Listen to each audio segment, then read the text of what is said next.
Hopefully, there we go. All right. So yeah, today is going to be very much similar to yesterday's. Let's see. The only real difference here is we're going to learn how to express our answers a little bit differently in terms of instead of just looking for solutions within a range of values of theta, we're going to be expressing our answers as the general solution, where we index the answers instead. So with that, go ahead, grab your notes, and get rid of that. We'll go ahead and get started here. Where am I on the page? Zoom out a little. That's too far. Okay. So 5.3 again, trig equations.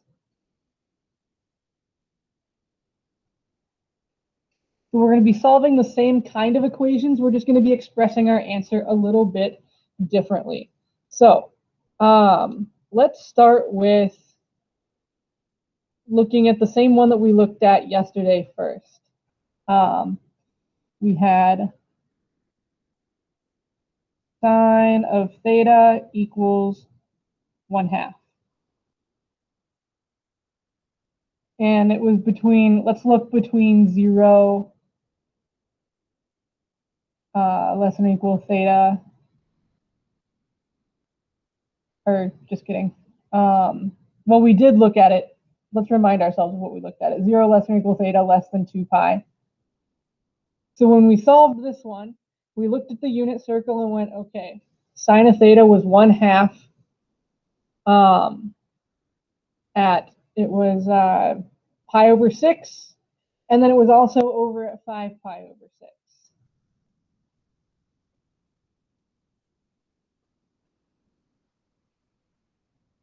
So when you're looking to index a solution generally, you want to look at all the solutions within the full unit circle, 0 to 2 pi, and then you want to take those solutions and kind of generalize from there by adding up or by sticking the coterminal angles on there. So remember when we did coterminal angles, if you add or subtract 2 pi from an angle, you get one that ends up in the same exact location within the unit circle. It's just 2 pi later. So if I'm over here at pi over 6 and I add 2 pi to it, I end up in the same location. It's just a different angle or a different value of radians. So every time I add 2 pi to it, I get a new angle, but it's in the same location and it has the same sine value.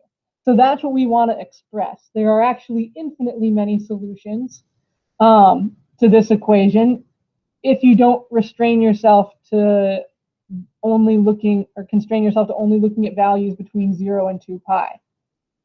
So there's actually theta equals pi over 6 plus or minus 2 pi n. And n is just any natural number. So it's any 1, 2, 3, 4, 5, 6, 7, all the way up to infinity. And if you think about it, it makes sense graphically as well. When we were graphing sine and cosine, when we were using Desmos, or using your graphing calculator of any kind, and we graphed like sine of x. And then what if I put y equals 1/2? If I graph that, it's going to run into my sine function infinitely many times because my sine just goes on forever and ever and ever cyclically. So each time I end up at pi over 6, if I add 2 pi to it, I end up with another point where it intersects my sine wave. And then also, same thing is true for 5 pi over 6.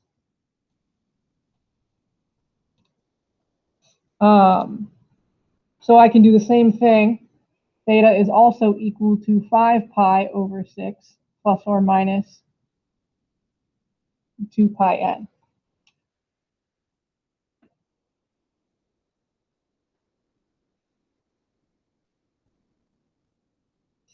So both of these solutions still work. It's just that there's also infinitely many more solutions that can be indexed in this way. So this would be our complete general solution to sine of theta equals 1/2. Any questions from that one?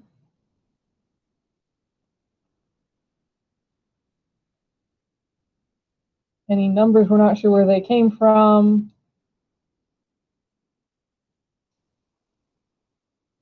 Okay. So let's actually continue on this theme of looking at the questions that we looked at yesterday and generalizing their solutions, because I like example number 2 for that as well. I like it better than the other one I had. So we're going to look at example 2 from yesterday and generalize our solutions from that too.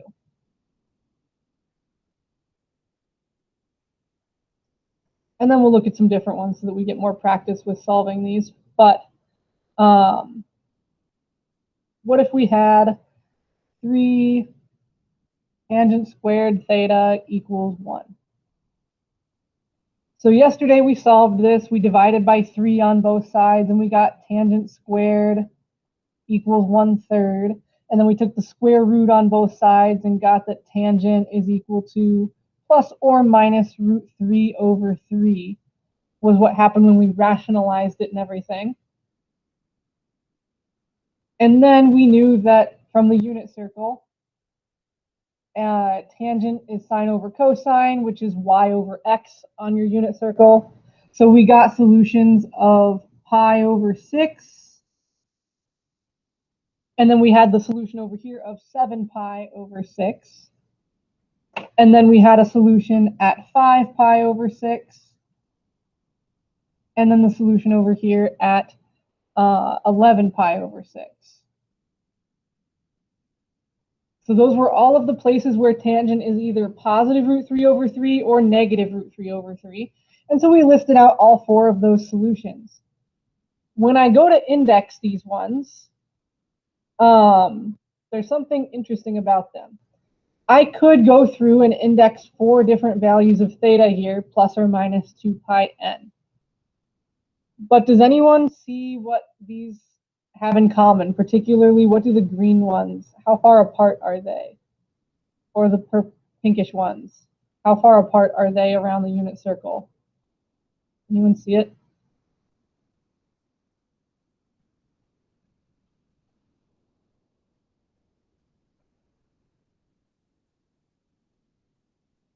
Yeah, they're 1 pi apart. They're all 180 degrees away from one another. Nice, Asher. So if that is the case, if I'm going from halfway around the circle and halfway around the circle and halfway around the circle and halfway around the circle each time to get between these, I only need to write 2. I can write theta is equal to pi over 6 instead, plus or minus pi n instead of 2 pi n. Because if I do plus or minus pi n, then if I go plus pi, plus another pi, plus another pi, plus another pi, I'm ending up oscillating between these 2 solutions. And then I can do the same thing for these 2 that are also pi apart from each other. I can go theta equals 5 pi over 6 plus or minus pi n. So it's not wrong to write your solution as pi over 6 plus or minus 2 pi n, 5 pi over 6 plus or minus 2 pi n, 7 pi over 6, 11 pi over 6, all of these. It's just not the most simple solution. The simplest and most elegant and shortest solution would be to do it this way. So that's mainly why I wanted to highlight that particular problem. If you end up with ones that are a consistent distance apart, like pi, you can do it that way as well. Or if you end up with your solutions are all the, if you end up with all 4 of these as being your solution, they're all pi over 2 apart. So you can go pi over 2n between those four. But you do want to be careful when you employ that strategy and make sure that you don't end up adding a solution in there that you didn't mean to. So you do want to make sure that it is, each time you go around to that, what you get is a new solution that is actually part of your solution set. So anyway, there's that one. Any questions from there?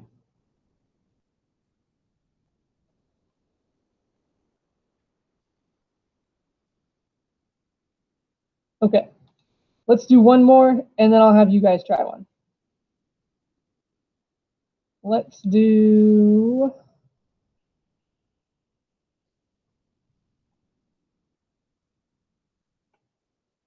it's a little bit harder. Piece of paper here, running out of room.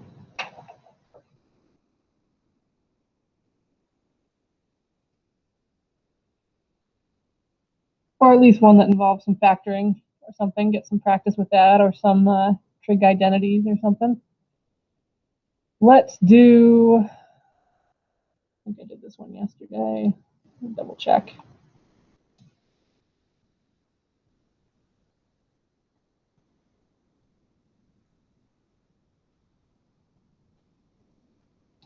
No, we're good.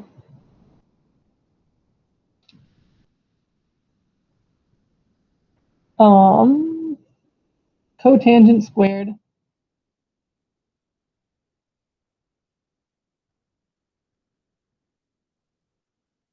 minus cosecant equals 1.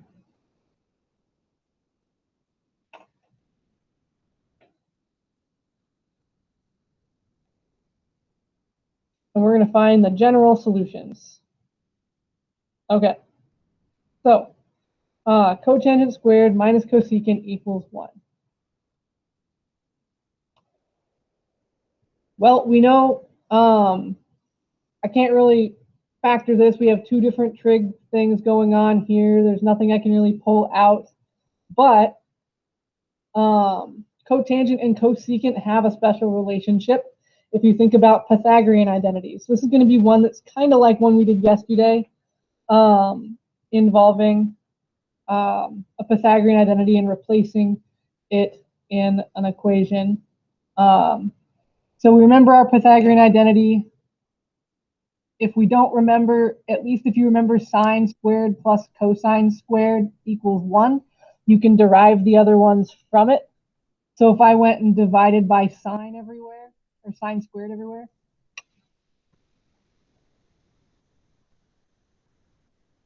we get 1 plus cotangent squared equals cosecant squared.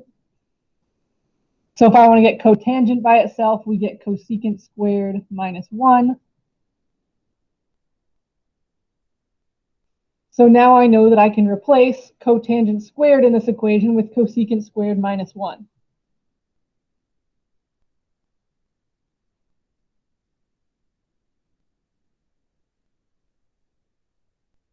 So we get cotangent squared minus cosecant equals 1, replaced to cosecant squared minus 1 minus cosecant equals 1. Now this is something that I could move the 1 over and then factor. So if I move the 1 over, if I subtract 1 from both sides and then rearrange a little, we get cosecant squared minus cosecant minus 2 equals 0. All right, so go ahead and factor this one. When you think you've got it factored, put got it in the chat.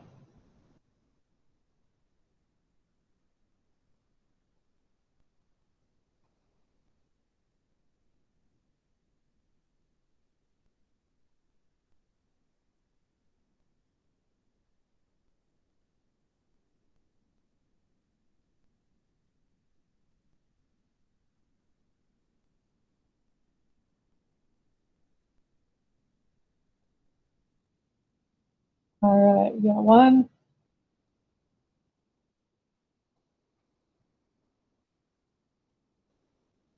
Got another one, awesome.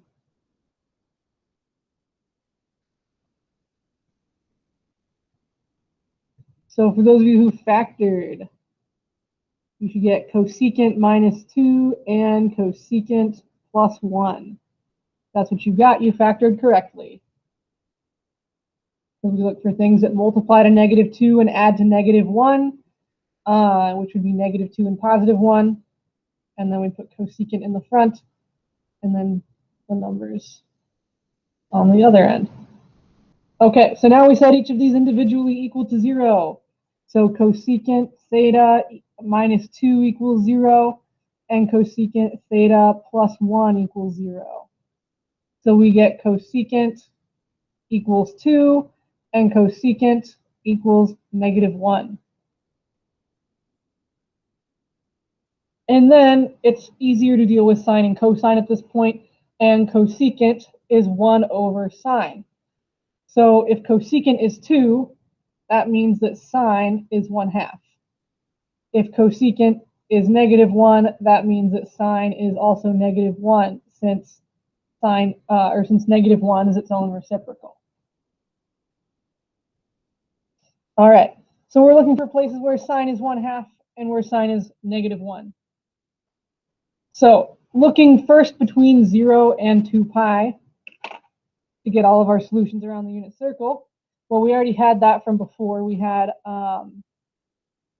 pi over 6, and we had 5 pi over 6. And then when sine is -1, that's at 3 pi over 2. So those are all the solutions within 0 to 2 pi. Then we just have to index them using our plus or minus 2 pi n. So our full list of solutions is pi over 6 plus or minus 2 pi n, 5 pi over 6 plus or minus 2 pi n, and 3 pi over 2 plus or minus 2 pi n. That would be our general solution.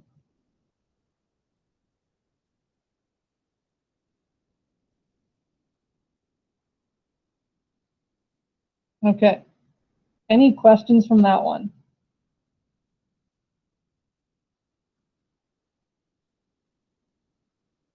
All right. So the general idea today, the only thing that we're kind of adding on to this is take your solution from 0 to 2 pi and stick a plus or minus 2 pi n on it. And if you end up with ones that are pi apart, you can index them with pi n instead. Okay. So let's have you guys try a couple, and then we will get to the homework. In fact, why don't I pull the ones you guys are going to try directly from the homework? And find that worksheet real quick. Okay. You try.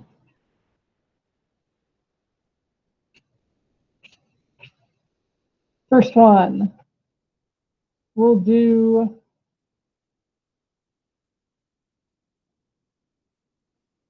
sine theta equals √2 over 2. Find all the general solutions. And the second one we'll do 2 sine squared minus sine minus 1 equals 0. So go ahead and solve both of those, finding the general solution. When you think you've got them, type done in the chat.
All right, I started them both for you if you want to check, make sure you're on the right track.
All right, let's start taking a look at these together. So the first one, sine of theta equals root 2 over 2.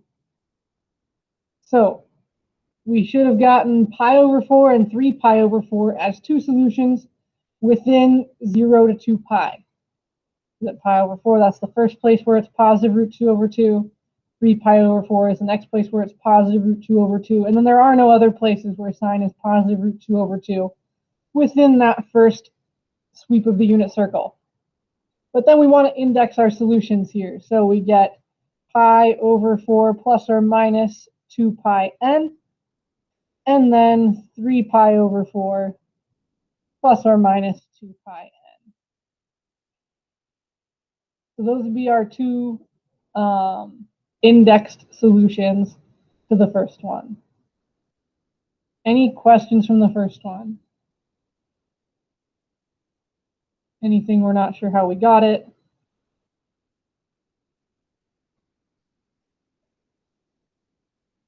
Okay. Then, the second one, we needed to factor the thing first. So you could either factor it with sign involved, or you could take it off to the side and go 2x squared minus x minus 1, factor that, and then stick sign back into it if you would like. That would also work. If you did it without doing that and just left sign in it, this is the one where we factor by grouping.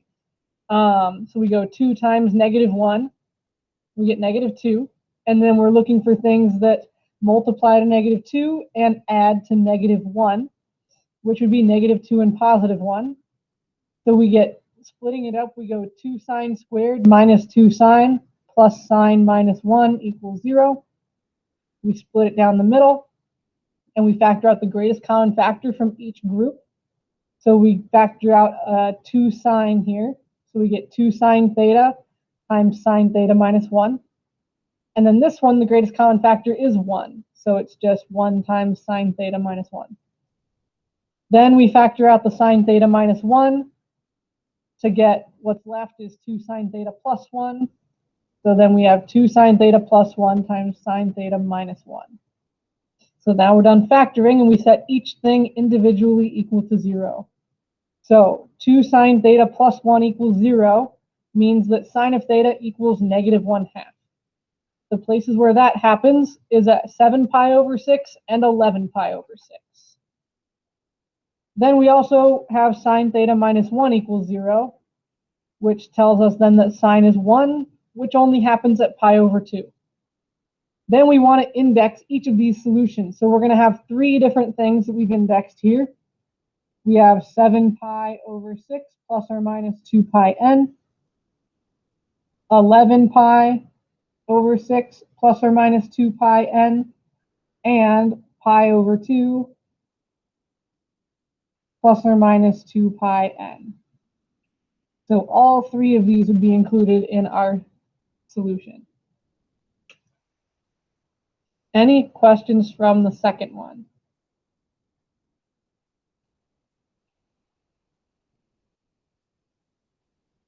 Okay. Any, let's see, on a scale of 1 to 5, 1 being I'm completely lost, 5 being this is super easy for me, what are we feeling right now about these?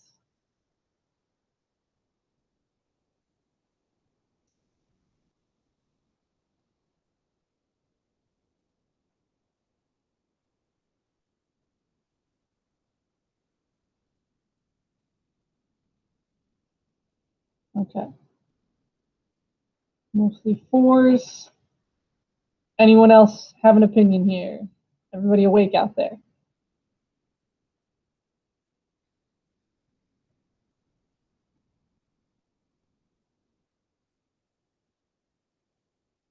All right. I know I don't always require you guys to respond in the chat, but I would love it if you would, just to let me know you're there.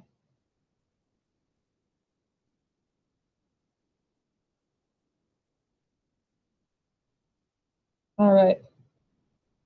Thanks, guys.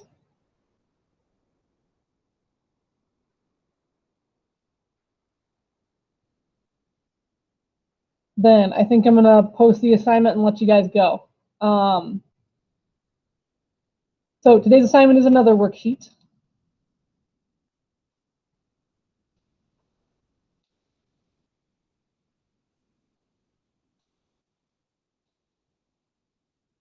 And it looks like this.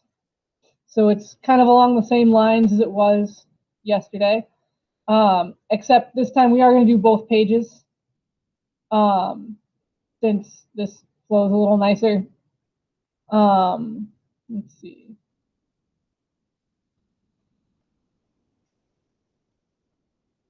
Yeah.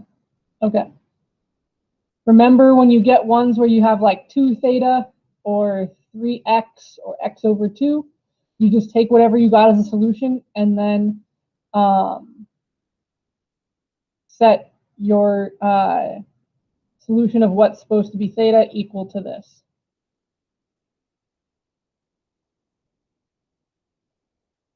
All right.